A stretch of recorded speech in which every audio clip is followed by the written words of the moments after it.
Assalamualaikum warahmatullahi wabarakatuh. Jumpa lagi dengan saya di channel Puspita Miao. Teman-teman sahabat Puspita Miao, dengan teman-teman mengklik video ini tentu saja mengharapkan mendapatkan tips atau solusinya dan ingin segera atau secepatnya lepas dari gangguan anxiety psikosomatis.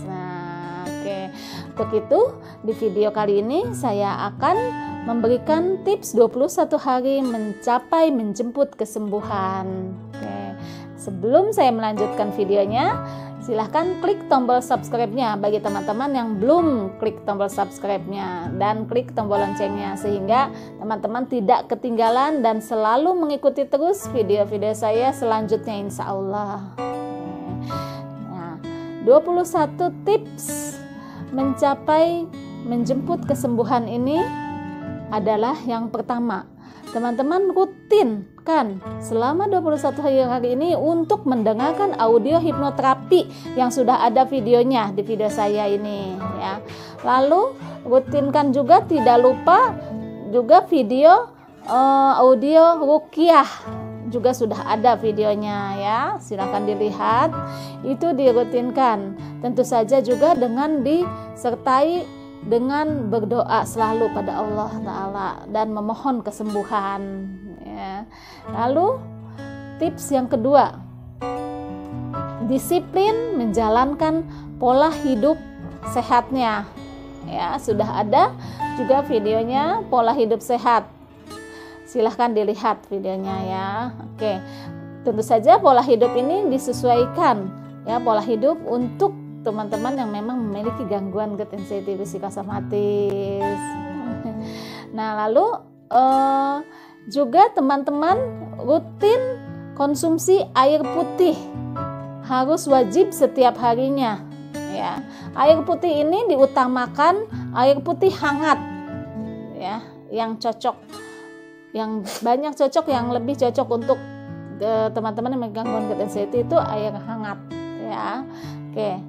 Dan juga teman-teman konsumsi madu ya, dimana madu juga untuk meningkatkan imunitas, untuk stamina juga untuk membantu regenerasi sel, dan sudah jelas keutamaannya adalah untuk mengatasi gangguan yang ada di pencernaan.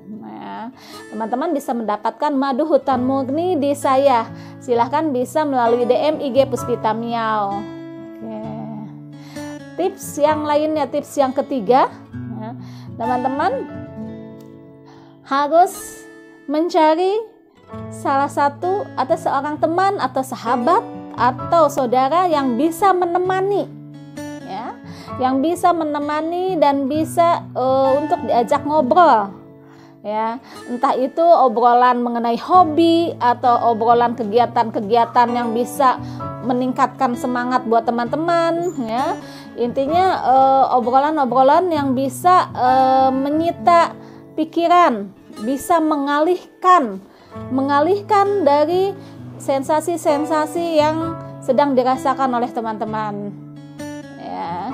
Ini sangat penting ya teman-teman ya, untuk menemukan seorang teman ini ya, penting sebagai terapi. Oke, tips yang lainnya, tips yang keempat, teman-teman gunakan selalu wangi-wangian. Wangi-wangian ini bisa berupa aromaterapi, bisa wangi melati, kan, bisa seperti minyak kayu putih atau minyak-minyak gosok lainnya ya. Wangi-wangian ini sifatnya bisa menenangkan, merilekskan pikiran juga tubuh teman-teman ya, juga saraf-saraf bisa lebih rileks. Oke, tips yang lainnya, yang tips kelima ya. Oke, tips yang kelima, tentu saja teman-teman rutin juga konsumsi herbal atau obat yang sesuai untuk teman-teman ya. Tentu saja dengan setelah teman-teman melakukan pemeriksaan dokter dan mendapatkan diagnosanya, sehingga obat atau herbalnya itu tepat, tidak salah sasaran ya. Silahkan konsumsi sesuai dengan teman-teman masing-masing karena setiap orang tidak sama ya. Oke. Lalu tips yang lainnya, tips yang keberapa tadi ya, keenam ya. Oke, tips yang keenam. Oke, teman-teman itu mulai membiasakan atau melatih ya semua aktivitas yang ditakutkan atau dicemaskan. Ya, misal teman-teman takut keluar rumah, maka selama 7 hari pertama lakukan aktivitas keluar rumah. Ya, mulai dari yang dekat-dekat, misalnya jalan kaki keliling RT atau keliling komplek, atau hanya cuman ngelilingin beberapa rumah saja. Jadi sesuaikan kemampuan ya. Mampunya cuman deket dan hanya hitungan 10 menit ya nggak masalah, lakukan. Ya, lakukan. Selama 7 hari pertama lakukan itu. Kalau perlu ditemani oleh saudara atau teman. Ya, sehingga teman-teman tidak merasa sendiri dan lebih lebih semangat, juga lebih merasa nyaman atau aman karena ada yang menemani, seperti itu. Nah, kalaupun tidak ada yang bisa menemani, teman-teman bisa dengan membawa headset ya, sehingga bisa mendengarkan motivasi atau bisa mendengarkan alunan musik syahdu, atau bisa mendengarkan sesuatu yang bisa membuat teman-teman tenang, merasa tidak sendiri dan merasa ditemani ya. Ya, tentu saja bawa HP ya. Jadi kalau memang misalnya dibutuhkan, itu bisa menelpon ke orang rumah untuk menjemput gitu kan, bila memang terjadi kumat atau seperti itu. Oke. Nah, lakukan terus lagi latihan dan pembiasaan ini di 7 hari yang kedua dengan ditingkatkan frekuensinya. Kalau tadinya hanya mampu keliling 5 rumah, di 7 hari yang kedua tingkatkan menjadi lebih jauh lagi dan menjadi lebih lama lagi. Kalau tadinya hanya mampu 1 keliling, tingkatkan menjadi 2 keliling, menjadi 3 keliling, seperti itu. Nah ya, ini membantu teman-teman untuk bisa kembali mengedepankan logika, bisa kembali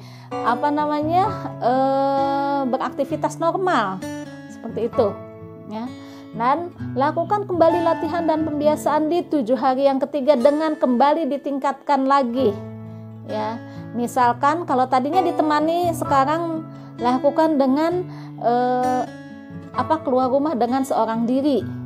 Ya, kalau misalkan tadinya jalan kaki hanya di sekitaran rumah, di sekitaran komplek, lalu ini bisa ditingkatkan dengan menggunakan kendaraan ya, misalkan seperti itu.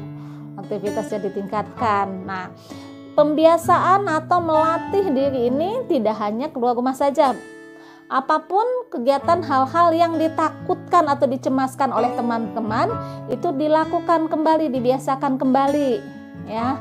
Itu misalkan teman-teman takut itu tadi takut keluar rumah ya. Misalkan takut dengan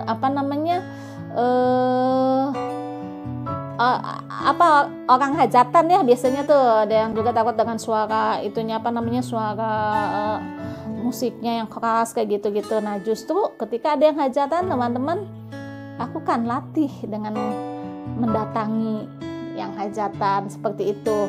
Atau misalkan takut mandi ya, nah latih, dibiasakan kembali setiap harinya dengan mulai mandi, mulai dari yang ringan-ringan, mulai dari dielap dulu dengan menggunakan air hangat, seperti itu. Pokoknya bertahap, seperti itu ya. Intinya teman-teman tidak berdiam diri, ada usahanya untuk kembali melakukan hal-hal yang dicemaskan atau ditakutkan tersebut ya. Semua yang kalau perlu dibuat daftarnya ya teman-teman ya. Nah, jadi dibuat daftarnya sehingga tahu apa yang dicemaskan, ditakutkan itu, dan satu persatu mulai dilatih kembali, dibiasakan kembali, seperti itu. Nah, jadi teman-teman, ini tips 21 hari ini harus diagendakan ya, diagendakan, dijadwal, sehingga teman-teman itu betul-betul disiplin, sungguh-sungguh, dan komitmen melakukannya, nggak setengah-setengah seperti itu ya. Oke, dan tips 21 hari ini insya Allah bisa membawa teman-teman menjadi lebih baik, bahkan bisa merasakan lebih sehat dari sebelumnya ya.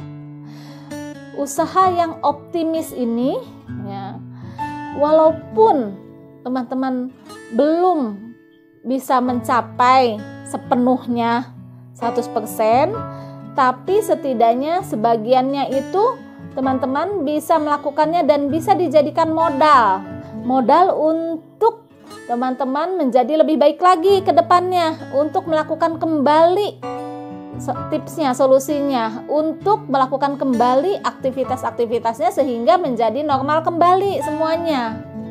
Seperti itu ya. Nah, kenapa 21 hari tips menjemput kesembuhan ini bisa membuat teman-teman menjadi merasa lebih baik atau lebih sehat? Tentu saja, terutama di video audio hipnoterapi itu membawa teman-teman menjadi lebih bersyukur ya, dan menciptakan rasa gembira, rasa senang ya, hati yang selalu positif dan bisa meluaskan hati teman-teman. Di dalamnya memang mengajak teman-teman untuk mendapatkan semua itu ya. Dan melalui audio ruqyah tentu saja insya Allah teman-teman akan mendapatkan ketenangan secara spiritualnya ya. Insya Allah secara lahir dan batin akan merasakan tenang melalui video ruqyah tersebut ya. Makanya lakukan semua tipsnya secara konsisten dan rutin seperti itu ya. Insya Allah bermanfaat buat teman-teman, dan jangan lupa kalau memang teman-teman merasakan manfaatnya, bagikan untuk teman-teman lainnya video ini ya. Insya Allah teman-teman semua akan kembali normal pada waktunya. Amin ya rabbal alamin. Wassalamualaikum warahmatullahi wabarakatuh. Jupanya udah ngantuk minta diklonin.